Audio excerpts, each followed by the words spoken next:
आइए दलाल स्ट्रीट पर पिछले हफ्ते क्या हुआ इस पर नजर डालते हैं। पिछले हफ्ते बुल्स द्वारा एक अच्छी तेजी नजर आई जहां पे निफ्टी ने नया रिकॉर्ड हाई कायम किया 25,268.35 मार्क पर और लगातार तीसरे हफ्ते में गेंस देखने को मिले।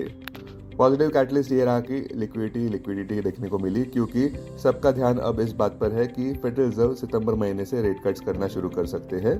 केवल ये सवाल है कि 25 बेसिस पॉइंट से पहला रेट कट होगा या फिर 50 बेसिस पॉइंट से।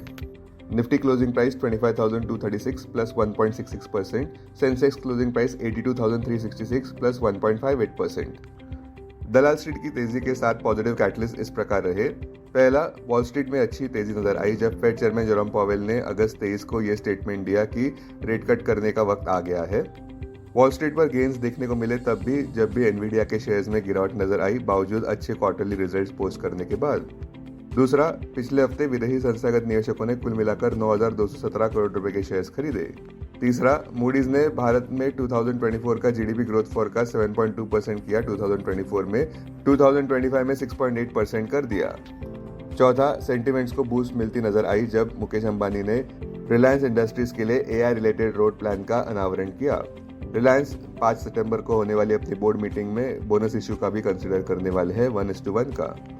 पांचवा, यूएस जीडीपी डेटा भी काफी अच्छा आया। यूएस इकोनॉमी 3% बढ़ी Q2 में, जो कि रिसेशन के फियर्स को कम करती नजर आई। छठा, फेड का प्रेफर्ड इन्फ्लेशन गेज सितंबर महीने के रेट कट्स के लिए स्टेज सेट करता नजर आया। शुक्रवार को आए पीसी इन्फ्लेशन डेटा अनुसार कोर प्राइसेस 2.6% बढ़े और हेडलाइन इंडेक्स 2.5% ऊपर रहा, जिसका मतलब सितंबर महीने में रेट कट्स की उम्मीदें बढ़ गई है। सातवां, WTI क्रूड ऑयल फ्यूचर्स 3% नीचे गिरे पिछले हफ्ते $73.5 प्रति बैरल पर। निवेशकों ने इस बात को फैक्टर इन किया कि ओपेक प्लस सप्लाई अक्टूबर महीने से बढ़ाने वाले हैं। बॉटम लाइन, सितंबर 18 को FOMC मीटिंग के पहले सबका ध्यान सितंबर 6 को आने वाले यूएस अनएम्प्लॉयमेंट रिपोर्ट पर रहेगा। संक्षेप में कहे तो बुलिश इन्वेस्टर्स 50 बेसिस पॉइंट्स के रेट कट की उम्मीद भी लगाए बैठे हैं, इसलिए सबका ध्यान अब US non farm payroll report पर रहेगा।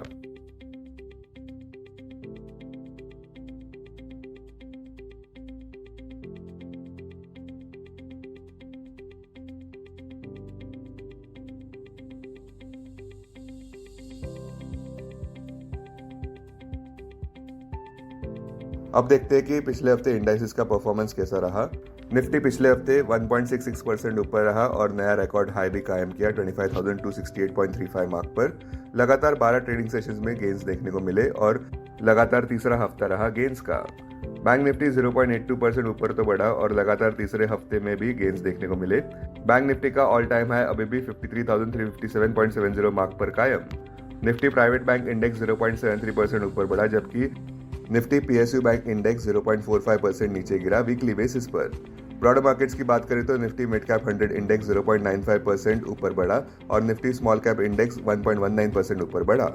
बुलिश सेक्टर्स की बात करें तो निफ्टी आईटी इंडेक्स 4.13% ऊपर, निफ्टी रियल्टी इंडेक्स 3.47% ऊपर, निफ्टी फार्मा इंडेक्स 3.06% ऊपर, Nifty oil and gas index 2.41% ऊपर, निफ्टी मीडिया इंडेक्स 1.72% ऊपर, निफ्टी इंफ्रा इंडेक्स 1.66% ऊपर, निफ्टी PSE इंडेक्स 1.50% ऊपर, निफ्टी ऑटो इंडेक्स 1.25% ऊपर, निफ्टी मेटल इंडेक्स 1.24% ऊपर।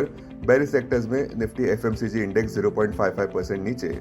पिछले हफ्ते के गेनर्स इस प्रकार रहे। LTI माइंट्री 9.12% ऊपर, बजाज फिनसर्व 8.73% ऊपर, बजाज फाइनेंस 6.89% ऊपर, HCL टेक 5.53% ऊपर, भारतीय एयरटेल 5.46% ऊपर। वही लूजर्स में कोल इंडिया 2.58% नीचे, कोटक बैंक 2.05% नीचे, अदानी एंटरप्राइजेज 1.85% नीचे, ग्रासिम 1.81% नीचे, HUL 1.34% नीचे। स्टॉक स्पेसिफिक खबरों की बात करें तो बजाज ऑटो ऊपर बढ़ा 4.66% पिछले हफ्ते क्योंकि उन्होंने एनर्जी व्हीकल्स के सेगमेंट में 1 लाख मंथली सेल्स को अचीव कर लिया और अगले साल नए चेतक के प्लेटफॉर्म का लॉन्च भी है। कंपनी ने हाल ही में फ्रीडम 125 लॉन्च की है जो कि दुनिया की पहली CNG पावर्ड मोटरसाइकिल है। अब तक 2000 यूनिट्स बेचे गए हैं जिसमें 2 kg CNG और 2 लीटर पेट्रोल टैंक है जहां पे रेंज 330 किलोमीटर की है।